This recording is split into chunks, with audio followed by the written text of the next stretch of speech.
Il y a des instants dans la vie où une simple phrase peut transformer une atmosphère entière.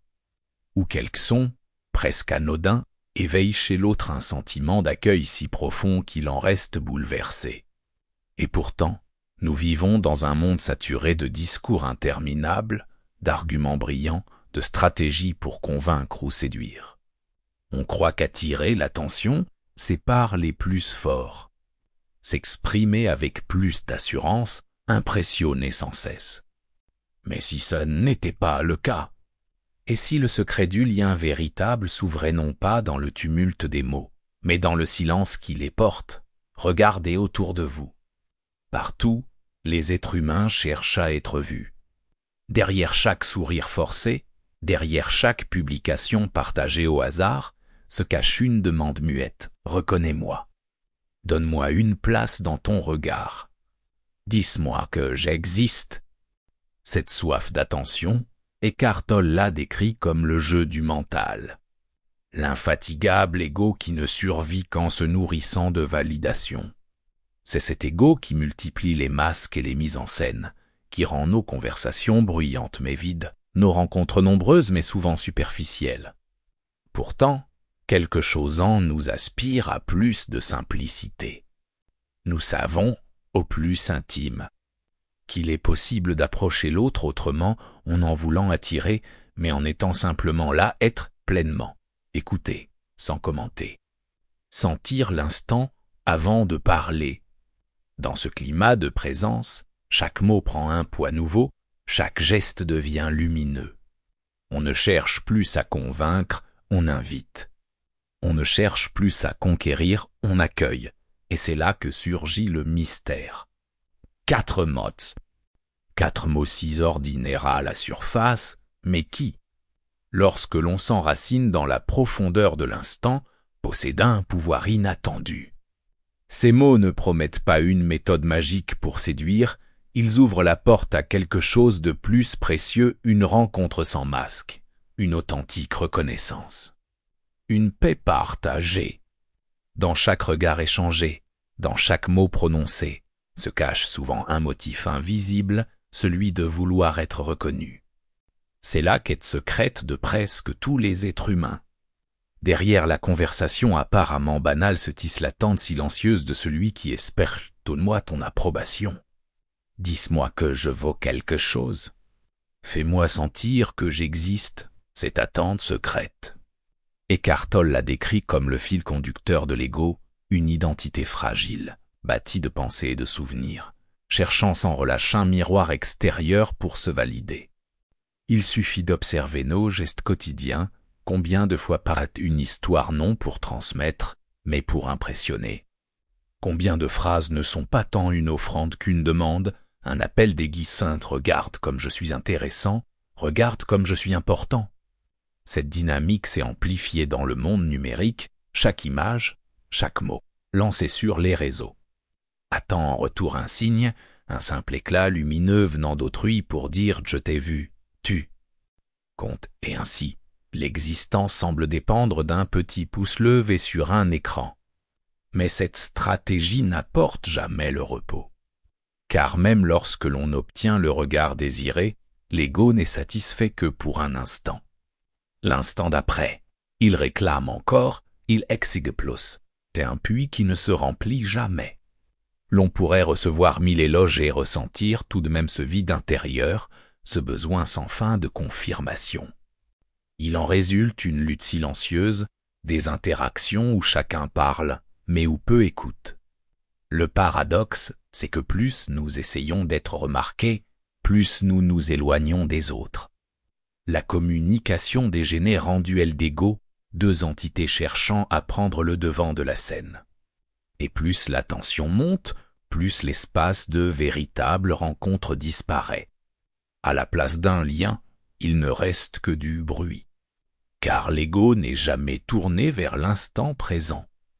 Il se soucie du passé qu'il veut protéger, du futur qu'il veut conquérir, mais il ne sait pas s'abandonner à ce qui est, ici et maintenant. Voilà pourquoi il attire sans jamais vraiment créer de lien, il vit dans l'illusion d'un personnage à défendre. Mais profondément, chacun de nous ressent le désir d'aller au-delà. Quelque part en nous subsiste l'intuition qu'il existe un espace de rencontre plus authentique, une manière d'être ensemble qui ne passe pas par la lutte, mais par la simplicité silencieuse. Lorsque deux êtres se rencontrent, les mots prennent naturellement la première place. On s'empresse de parler, de raconter, d'expliquer. Mais au fond, ce n'est pas tant ce qui est dit qui marque, c'est la qualité invisible qui entoure le discours. C'est la présence ou son absence. Vous n'avez pas déjà perçu cette différence, être face à une personne qui vous écoute vraiment, sans vous interrompre, sans préparer sa prochaine réplique. Crée une atmosphère rare. Dans ces moments, on sent non seulement que l'autre entend nos paroles, mais soiku il accueille tout ce que nous sommes. Ce phénomène est si subtil qu'il échappe souvent à l'analyse. Et pourtant, il transforme tout. Car au-delà des mots, nous émettons une énergie constante, agitation ou calme, tension ou détente. Le silence intérieur, lorsqu'il est habité de conscience, devient un langage en lui-même. Il n'a pas besoin d'argumenter, il n'a pas besoin de s'imposer, il suffit d'être. Et l'autre, même sans comprendre pourquoi, se sent attiré, sent reconnu. Eckhart Tolle nous rappelle que la plupart des dialogues ne sont qu'un échange de pensées conditionnées. On parle pour remplir un vide, pour masquer un malaise, pour tenir à distance un silence que l'on croit menaçant. Mais ce silence, loin d'être dangereux, est en réalité la profondeur dans laquelle les mots trouvent leur véritable puissance. Prenez l'image d'une musique, sans les pauses entre les notes, elle ne serait qu'un bruit continu et insupportable. De même, sans l'espace silencieux, les mots perdent leur lumière. Imaginez une scène simple, deux personnes assises l'une en face de l'autre. L'une parle vite, ses phrases trébuchent les unes sur les autres. L'autre, au lieu de chercher à répondre immédiatement, demeure attentive, paisible, enracinée dans l'instant. À travers son silence, elle dit plus que 1000 discours « je t'entends ». Tu peux exister devant moi sans être juge, le cœur de celui qui parle se détend. Il sent que ses paroles ne sont pas seulement entendues, mais pleinement reçues. Ce langage du silence est un acte de présence. Une invitation douce qui ouvre un espace où la lutte de l'ego se suspend, où les regards se posent avec sincérité. Ainsi, il devient possible de découvrir que ce n'est pas la quantité de mots qui crée la connexion, mais la qualité de la présence qui les inspire. Il existe des phrases qui, en surface, paraissent presque banales. Elles ne s'enrobent pas de grands discours, ne cherchent pas à briller par leur originalité. Et pourtant, lorsque prononcées avec une présence absolue, elles deviennent des porteurs de lumière. Ces 4 mots en font partie, je suis avec toi. Il semble simple, peut-être trop simple pour mériter tant d'attention. Mais c'est précisément leur dépouillement qui dévoile leur pouvoir. Car rien n'y est ajouté, rien n'y est caché, ils expriment seulement la disponibilité totale de l'instant. Dans ce souffle de conscience, l'autre sent qu'il n'a plus besoin de jouer, qu'il n'a plus à prouver. Ces mots deviennent alors un miroir silencieux où chacun peut reposer, allégé du fardeau des masques « je suis avec toi ». Ne se signifie j'approuve tout ce que tu dis, ni je suis d'accord avec tes choix. Ce n'est pas non plus une promesse de futur, ni une tentative de contrôle. C'est une déclaration de présence pure en cet instant précis. Yem tinsel ouvert, attentif, sans vouloir te changer. Ces mots sont un espace, et dans cet espace, l'âme humaine se sent accueil. Eckhart Tolle nous rappelle que la véritable écoute n'est pas une technique à apprendre, mais un état d'être. Les mots ne sont que des vecteurs de cette qualité intérieure. Lorsque nous disons « je suis avec toi », en étant ancrés dans le moment présent, nous cessons de parler en tant que masque social. Nous devenons alors transparents, disponibles à la vie telle qu'elle se manifeste. Dans cette transparence, un champ de calme entoure la rencontre, et ce champ attire naturellement l'autre, comme une flamme attire l'obscurité. Beaucoup cherchent à attirer l'attention en accumulant des récits, en embellissant leur histoire personnelle, en promettant des merveilles. Pourtant, la profondeur de la relation ne naît pas de ce que l'on montre, mais de l'espace que l'on offre. Lorsque quelqu'un perçoit ce parfum d'authenticité dans un regard, dans une posture détendue, et l'entend résonner dans ces 4 mots simples, il sent qu'il peut enfin relâcher son propre masque. Ainsi, ces mots agissent comme un pont invisible. Ils ne séduisent pas en surface. Ils rappellent à chacun ce qu'il cherche depuis toujours, être vu au-delà des rôles, être accepté dans sa nudité existentielle. C'est pourquoi ils attirent sans effort, car leur attraction n'est pas basée sur le désir de prendre, mais sur la plénitude de donner sa présence. Dire « je suis avec toi » ne prend son sens véritable que lorsqu'on en comprend la profondeur. Être avec quelqu'un n'est pas simplement partager le même espace physique, ni échanger des mots comme une monnaie pour remplir le silence. Être avec, c'est suspendre le jugement, c'est choisir de demeurer ouvert alors même que l'autre se dévoile dans ses fragilités, ses incohérences, ses douleurs. C'est oser accueillir sans vouloir réparer, transformer ou posséder. Dans nos relations habituelles, nous avons tendance à écouter avec une intention cachée, convaincre, consoler à notre manière ou parfois démontrer notre savoir. Cet automatisme, enraciné dans l'ego, empêche une véritable rencontre. Car lorsque nous écoutons pour répondre, nous n'écoutons plus vraiment. Nous filtrons les paroles de l'autre à travers notre mental, attendant l'instant où nous pourrons reprendre la parole pour imposer notre histoire. M'être avec quelqu'un veut dire exactement l'inverse, ne rien ajouter. Ouvrir un espace clair, silencieux, dans lequel l'autre peut exister sans menace ni condition. Eckhart Tolle parle souvent de ce pouvoir du moment présent. Là où le mental chute, la conscience se révèle. Dans ce champ de présence, le simple fait de soutenir un regard, de respirer ensemble ou de rester attentif sans agitation devient une offrande infiniment plus précieuse que 1000 conseils. La personne en face ne reçoit pas seulement une phrase, elle reçoit une qualité de silence, une certitude implicite, tu es déjà assez tel que tu es. Pensez à ces instants où vous avez parlé de votre souffrance et ou l'autre, au lieu de vous noyer d'explications. Vous a simplement accompagné d'un silence doux, d'un cœur ouvert.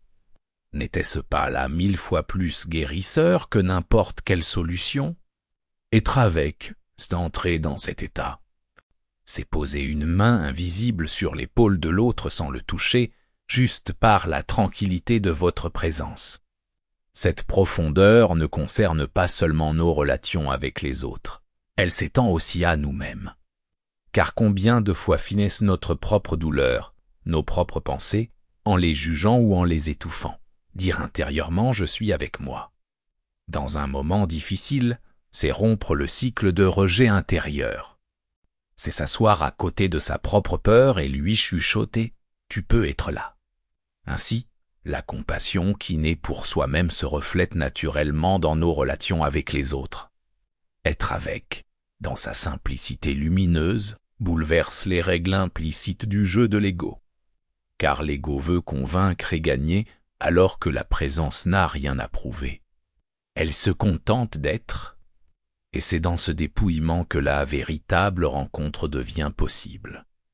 Lorsque l'on comprend la dimension véritable de être avec, quelque chose de subtil commence à se produire autour de nous. Les relations cessent d'être des échanges de force ou des négociations invisibles. On n'essaie plus d'impressionner ni de convaincre. Et, paradoxalement, c'est précisément dans ce relâchement que naît un pouvoir magnétique, celui de la présence. Ce magnétisme n'a rien à voir avec la séduction dans son sens habituel. Il n'est pas une technique, ni une stratégie apprise pour obtenir quelque chose. Il est le rayonnement naturel qui émane d'un être qui ne lutte plus, qui n'est plus prisonnier de ses scénarios intérieurs. Une personne enracinée dans la conscience, même silencieuse, attire sans effort. Elle inspire confiance, sécurité, paix. Car les autres sentent, souvent sans mots, qu'avec elle ils n'ont pas à jouer un rôle. Eckhart Tolle explique qu'il existe en chacun de nous une soif profonde d'espace, celle de se libérer, ne ça qu'un instant, de la pression constante de devoir être quelqu'un.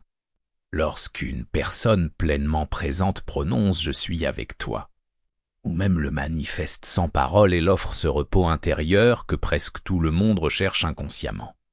Voilà pourquoi tant d'êtres sont attirés, non pas vers la personne en surface, mais vers l'espace qu'elle incarne.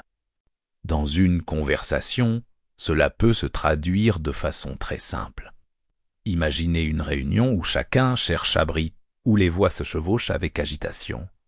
Puis, dans ce chaos, une seule personne demeure calme, écoute vraiment, sourit discrètement. Son attitude, loin d'être effacée, devient le centre invisible autour duquel la tension s'apaise. La pièce entière perçoit cette différence. C'est la présence qui communique au-delà de tout geste calculé. Le pouvoir d'attraction de la présence n'est donc pas réservé à des contextes intimes. Il agit aussi dans la famille, au travail, dans les interactions les plus ordinaires. Car là où règne le calme intérieur, chacun trouve un peu de répit. Les êtres humains, souvent fatigués de leurs propres pensées, sont naturellement attirés par ceux qui incarnent le silence conscient. Être avec l'autre devient alors une offrande silencieuse. Il n'y a rien à prendre, tout est déjà donné. Il arrive un moment, pour celui qui s'ouvre à cette compréhension, où tout bascule doucement. Comme si le voile se déchirait, laissant apparaître quelque chose qui avait toujours été présent, mais jamais pleinement reconnu. Le protagoniste de cette quête découvre soudain l'ampleur de ses anciens efforts.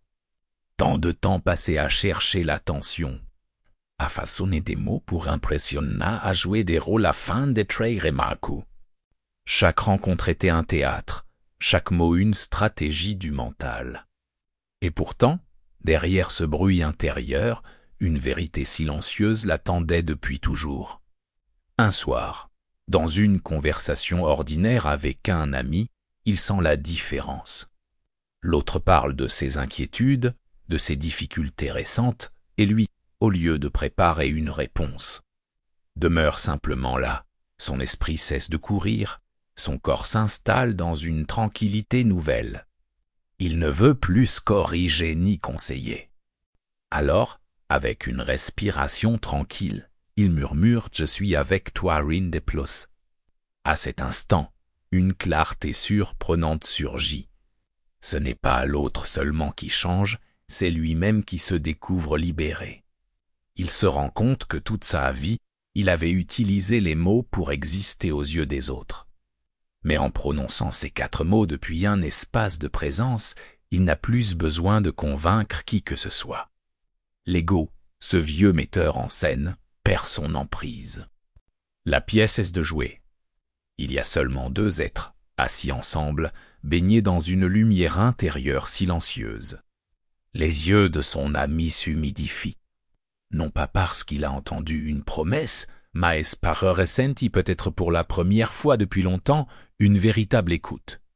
Derrière cette simplicité, une immense libération se déploie, la rencontre authentique ne demande aucun masque. Et cette révélation ne concerne pas que les autres, elle éclaire aussi la relation que l'on entretient avec soi-même. Dans cette expérience, il découvre une joie douce, dépourvue de toute intensité artificielle. Une joie qui n'a besoin ni de reconnaissance ni de victoire. C'est la joie d'être libre du piège du mental, de communier avec l'instant tel qu'il est. Cette liberté ne peut être saisie par l'ego, car elle naît précisément dans son absence. Là où le mental voulait accumuler, contrôler et impressionner, il n'y a plus désormais qu'une présence limpide. Et cette présence, silencieuse et large, devient la véritable source d'attraction. Non pas pour obtenir quelque chose, mais parce qu'elle est déjà plénitude en soi. Lorsqu'un être humain fait l'expérience de cette liberté face à l'ego, les répercussions s'étendent à toutes les dimensions de sa vie. Ce qui semblait compliqué se simplifie, ce qui paraissait ardu se détend.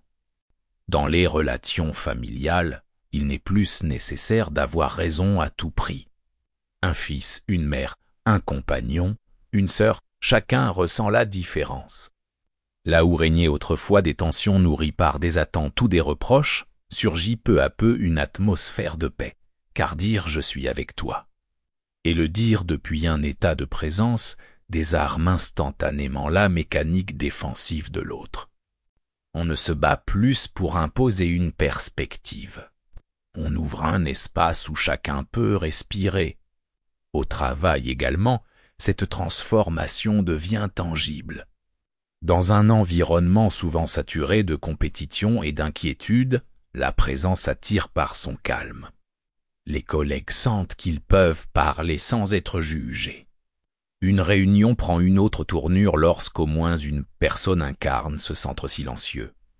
Ce n'est plus seulement le contenu de ce qui est dit qui importe, mais la qualité de conscience qui s'exprime à travers chaque geste. Et puis, il y a la conséquence la plus intime, la relation avec soi-même. Car ces 4 mots ne sont pas seulement une offrande tournée vers l'extérieur. Ils deviennent aussi une déclaration intérieure « je suis avec moi ». Dans un moment de doute, de fatigue ou de peur, ce simple rappel ouvre un espace de douceur. On cesse de lutter contre et au mime de s'accusant, de se rejeter, on s'accompagne. On s'accueille avec la même compassion silencieuse que l'on offre à autrui. Cette manière d'être transforme subtilement la vie quotidienne. Les gestes les plus ordinaires changent de tonalité, boire un café. Marcher dans la rue, échanger un sourire, tout devient l'expression d'une présence qui se suffit à elle-même. Attirer les autres cesse d'être une quête, car l'attraction n'est plus une recherche. Elle est le fruit naturel d'une paix habitée. Il est frappant de constater à quel point nous passons nos vies à courir après l'attention des autres, croyant que l'amour et la reconnaissance se trouvent à l'extérieur de nous. Mais l'expérience montrée ici dévoile une vérité inattendue, ce que nous cherchons tant ne vient pas de l'effort, ni de la séduction, ni du bruit. Cela n'est du silence, de la paix essence et parfois se condense en 4 mots simples « je suis avec toi ». Ces mots, lorsqu'ils émergent d'un cœur relié au présent, ne jouent aucun rôle. Ils ne promettent rien, ils ne cherchent pas à convaincre. Ils ouvrent un espace. Et dans cet espace, l'autre se sent vu, accepté, délivré pour un instant de son propre fardeau mental. Voilà pourquoi ils attirent, pourquoi ils touchent si profondément. Leur force n'est pas dans la formule elle-même, mais dans la qualité de conscience qui les habite. Vivre cette évidence transforme l'existence quotidienne. Les relations deviennent plus fluides, le travail plus simple, et la relation avec Eumim plus douce. Car lorsque l'on s'accompagne intérieurement, lorsque l'on se dit silencieusement « je suis avec moi », une paix originelle s'installe et rayonne sans effort. Alors, avant de chercher à impressionner qui que ce soit, reste un instant, faites silence. Regardez l'autre, sentez sa présence et laissez se lever en vous ces 4 mots lumineux. Non pas comme une technique, mais comme le reflet fidèle de ce que vous êtes en essence, un espace de conscience où chacun peut trouver repos.